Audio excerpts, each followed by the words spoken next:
A memorable holiday party can take weeks of coordinating after you finalize your guest list and your playlist. It's time to plan the menu. If you want to throw the quintessential holiday gathering that will stand out from the crowd, we have just the man to tell us how to do it. We are joined by Chef Tom Douglas from Seattle. Hey, Tom. Hey, hi there. How are you? Very good. Hey, first of all, let's talk about what is the most important element of a successful holiday party. Well, for me, the most important element is to have a plan, right? You don't want to have people come to your house, your family, and be embarrassed. So you want to have a plan of what you're going to serve for the party, what kind of wines and foods you're going to match together. You know, we're going to have a bunch of different things going on this evening, so you want to be focused and have a plan and have fun at your party. All right, well, let's get it started. How about, how do we get it started with the festive holiday appetizers and some cocktails? Exactly. So let's start with the cocktail, most important. When your guests come to the house, you don't want them waiting around to find out what's going on or to wait for a drink. You want to have something planned for them. So I made a cranberry fizz with the Domaine Saint Michel Brut. It's a sparkling wine from Washington State, delicious, elegant, flavorful, and I'm kind of dressed it up a little bit with my own touch. So I made a cranberry syrup with our local cranberries. We're just going to pour a little bit in the bottom of the glass. This is a classic, what is called in cocktail books, a champagne cocktail. This is sparkling wine. We've got cranberry bitters we're going to add, and that just gives us another layer of cranberry flavor. And then we take the wine, and we are going to slowly pour it in to the glass so it doesn't bubble over, and just continue all the way to the top. One of the good things to do with this is to have a garnish in mind. Garnishes make it look very holiday-like and very festive.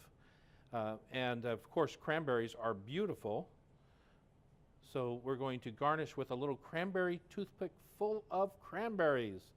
Shocking.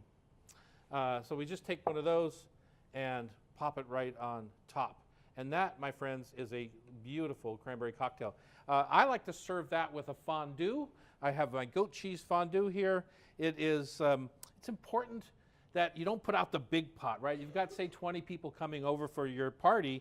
You don't want all 20 people going into the same fondue pot. So I put out 3 or 4 of these little unique individual fondue pots, make some toasted bread, some apples, and it's a great way to be ready to go when people enter through your front door. Tom, let's real quickly talk about the wine, going back to the wine, and why it's important to taste wine before you finalize the menu.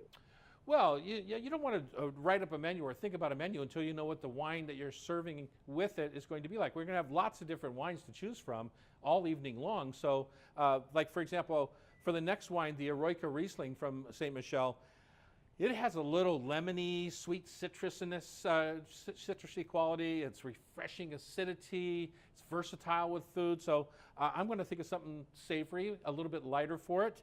And as you look into this pan right here, I've made some melted leeks. And that's a little trick. This time of year, leeks are beautiful. You cook them low and slow. You're not caramelizing them, you're melting them. And I mixed those with roasted potatoes, some Beecher's cheddar, and I made a little stuffing for an empanada. So let me show you how to do one of those real quick.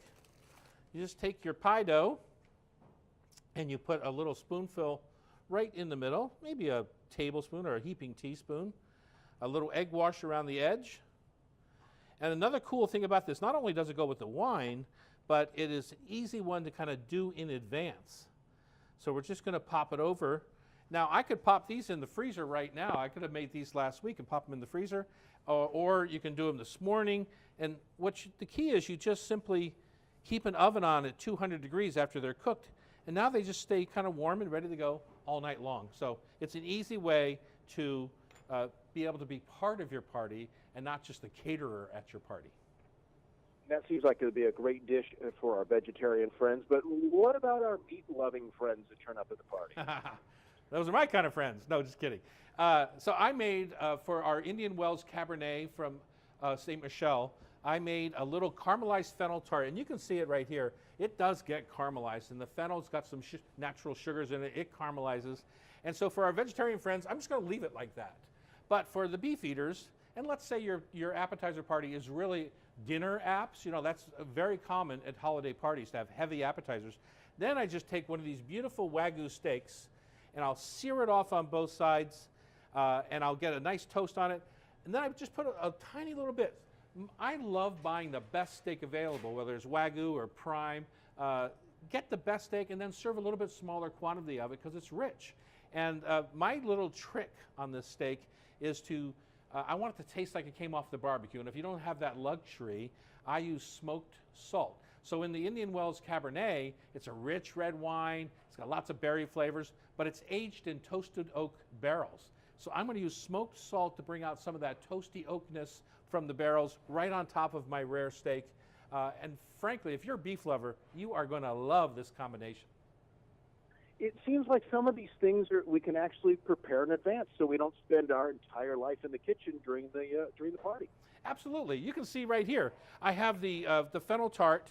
I put a little caramel in the bottom of my muffin tin. I put the fennel right on top of that, and then I put the pie dough right on top of that. And I can have this all set in the refrigerator, ready to go into your oven right before people come to your house. So there's lots of ways to take the stress out of throwing a holiday party. My mouth is certainly watering, Tom. Where can our listeners and viewers go for more information? Well, if you want more info, just go to tomdouglas.com. I've got the recipes for you right on there. If you want to learn more about Ste. Michelle and what they do, go to stmichelle.com. Chef Tom Douglas, thanks so much for joining us. Hey, it's been a pleasure. Nice to see you.